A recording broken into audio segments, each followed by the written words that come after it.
आकाशी चंद्र चांदण्या तोडून मी आणल्या, मनाचा पाळणा करू बांधून घे जरा झुला,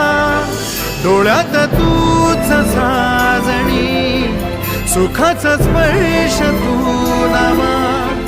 तुझ्या विना उरेन अर्थ जीवना, उजळे तुझ्या हसूने कणकण,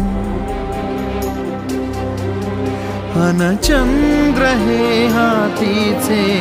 काकण.